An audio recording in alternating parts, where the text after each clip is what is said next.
Notre planète, notre milieu de vie, notre nourriture, notre maison, remplie de vie, de lumière, d'innombrables couleurs qui changent selon les saisons, la température qui nous fait frissonner autant qu'elle nous réchauffe, ce sentiment de calme qui nous habite en admirant sa nature si diversifiée.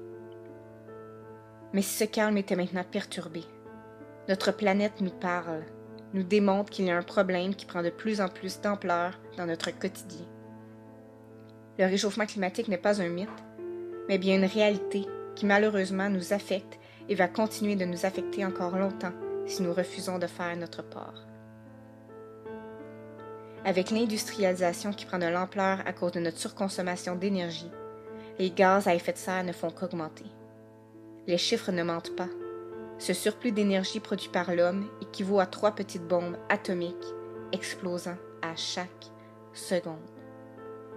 Et ce n'est pas tout. L'augmentation de la température, des précipitations et l'acidification des océans ne sont que quelques exemples de l'impact que nous, gens du pays, avons sur le réchauffement climatique. Depuis 1980, la superficie de la banquise arctique a diminué de 30%, ce qui équivaut au double de la superficie de la France. Ce phénomène est l'une des causes majeures de l'augmentation du niveau de la mer. Malheureusement, d'ici 2100, on estime que l'élévation des océans risque de s'intensifier dangereusement, soit de 15 à 95 cm. Je m'adresse donc à vous, citoyens et citoyennes, jeunes et moins jeunes, afin que nous nous arrêtions un moment, car nous sommes à la croisée des chemins. Réfléchissons, par exemple, avant de laisser notre voiture en marche l'hiver, sous prétexte que nous voulons rester bien au chaud. Et pourquoi ne pas prendre le temps de marcher ou de se déplacer en vélo? Avant de démarrer, demandons-nous si c'est vraiment nécessaire, si nous ne pourrions faire autrement en ce qui concerne nos déplacements. Ne nous mettons pas la tête dans le sable, sachant que 43% des gaz à effet de serre au Québec proviennent du domaine du transport. Et oui, 43%.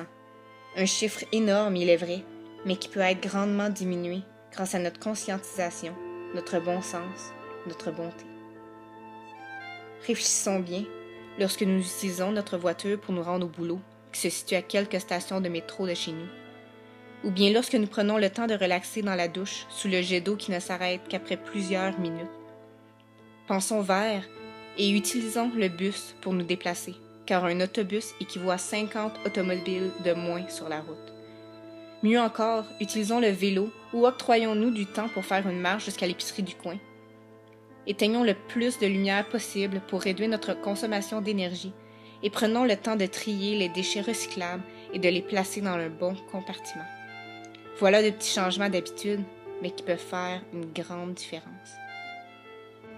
Nous sommes, tous et chacun, la principale cause du problème. C'est donc à nous qu'il revient de trouver des solutions simples afin de freiner le réchauffement climatique. Nous avons le pouvoir de faire avancer les choses. Pensons à demain et aux générations futures qui nous remercieront d'avoir fait notre part. Alors êtes-vous prêts? 1, 2,